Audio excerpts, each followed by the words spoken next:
Good morning students. आज एक बेहद इंपॉर्टेंट टॉपिक डिस्कस करेंगे जिसको हम टर्मिनल वेलोसिटी बोलते हैं। टर्मिनल वेलोसिटी का कंसेप्ट आया जब कोई स्पेरिकल बॉडी जो है थ्रू द फ्लूइड जो है वो ट्रेवल करती है। वो स्पेरिकल बॉडी जिसकी रेडियस r है, मास m है और डेंसिटी रो है। It is something like this. Rain drops का एग्जांपल ले सकते हो आप। एयर के थ्रू रेन ड्रॉप्स जो है वो फॉल कर रहे हैं। In this case, you can see the figure. Suppose this is that object, spherical object, जिसके ऊपर upward direction में upthrust लगता है and viscous force, dragging force होता है, and downward direction में we know there is mg, weight of the body.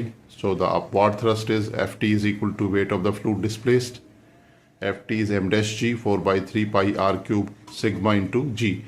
Sigma जो है वो fluid की और you can call it as medium की density है।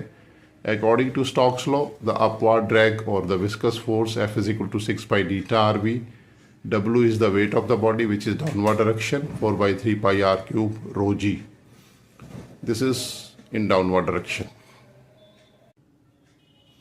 Now in equilibrium when the body attains the terminal velocity. Terminal velocity means the body जो है एक constant velocity attain कर लेती है along with the layers. Means जिस layer के contact में होती है उसी लेयर की वेलोसिटी वो अटेन कर लेती है।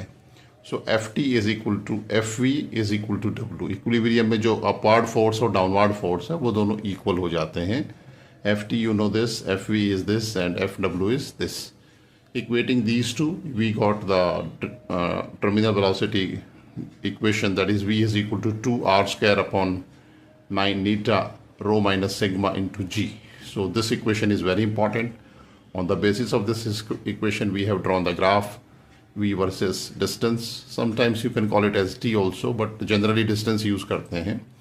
And you can see initially terminal velocity increase हो रही है, एक particular level के बाद वो constant हो जाती है और terminal velocity attain कर लेती है। यहाँ पे कुछ special cases हैं when rho is equal to sigma, यानी कि medium और body की density अगर same हो जाए तो terminal velocity 0 हो जाएगी, body वहीं static हो जाएगी। इसका मतलब ये है further move नहीं करेगी। If rho is greater than sigma, then v is positive. Downward direction में मूव करेगी body. When sigma is greater than rho, means fluid की डेंसिटी अगर ज़्यादा होगी बॉडी की डेंसिटी से तो बॉडी नीचे नहीं जाएगी, ऊपर जाएगी। One thing is when v is proportional to r square, इसका मतलब जैसे रेडियस बढ़ेगी वेलोसिटी, जैसे रेडियस अगर 2 टाइम्स बढ़ेगी तो वेलोसिटी 4 टाइम्स, 4 टाइम्स बढ़ेगी रेडियस तो 16 times. You can take this example कि जो हेलस्टोन्स होते हैं वो ज़्यादा बॉडी पे स्ट्राइक करते हैं as compared to the normal drops.